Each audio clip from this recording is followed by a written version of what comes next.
Hi, I'm Andy White. I've been running a cycling brand called Fyxo, which now I've abbreviated to Fyxo because no one can spell it, for over 10 years now.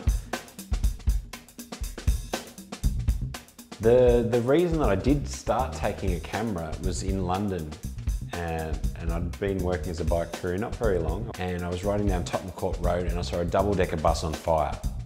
And I thought, that is amazing, where's my camera? And from that point on, I decided no matter what, I would always have a camera on me to document and record something that I'd seen with my own two eyes to share with friends. So Melburn Roobaix, I'd spent my 20s working as a bike messenger, and I've been to lots of alley cats, which are basically disorganised, underground, unsanctioned bike races for, at the time, was bicycle couriers.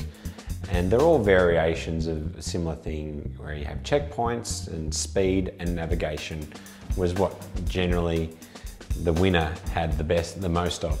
Now, one thing I love about these events is the mass participation, but I don't like the race element because it brings out a different side of people. It generally only attracts a pointy end of cycling, and I felt that there was more value to an event where it wasn't about who was the fastest.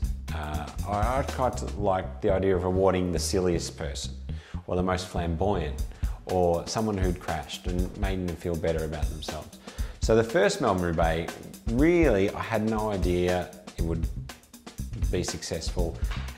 And sure enough, 100 people turned up at Fed Square, and I was looking around, and the crowd, not only was it not real bike couriers, it was so diverse. It was like old people, young people, mountain bikers, kids on fixies, kids on BMXs, kids on bikes that they'd made themselves.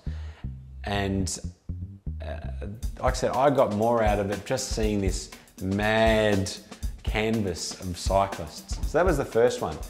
Now, if you fast forward to this year, we have a field size of 2,000, which I've capped because 2,000 is just a crazy amount of people. But I can see why, because it's taking you back to that time when you were a kid on your bike with your mates, exploring backyards, and you get really tired, so you go to the milk bar and you have a sunny boy, and then you get back on, and then you'd see your mate make a little jump off the side of the street, and you'd all take turns and see who'd get the most air off the curb. And just those little pieces of your childhood are brought back by being an adult in this basically silly event where you're just going around parts of a city that you might know, and also parts of the city you never would go. And you wouldn't go unless, like bike couriers, you're told to go there, and you're told to go there fast and come back. So I suppose Melburn Roobaix is the physical manifestation of my personality and all of the 10 years of working around the world and enjoying people enjoy themselves on bikes.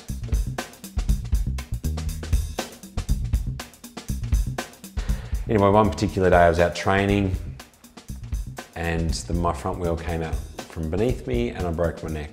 And fortunately, I had no long-term damage. I was in a halo for 3 months, which was, I would say, a minor setback and was a blink of the eye in the grand scheme of things.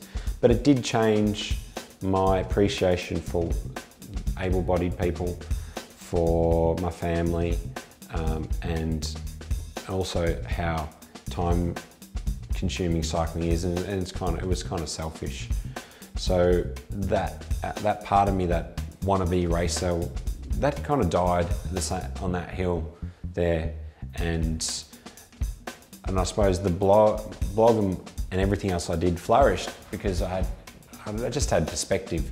And another great thing which happened recently in terms of perspective is the birth of my daughter, which I can only say is bloody magical, because all of a sudden, two people, you create this thing which didn't exist. It looks like you, and as my brother said, it's the first thing I've done which is perfect, and she is, and every day is joy, and I think anyone who has a child can relate to that joy. But in terms of life, it's the much richer, and to quote a friend, he said that it's like life's been in black and white until this point. And it kind of is, because life's just more, it just is better.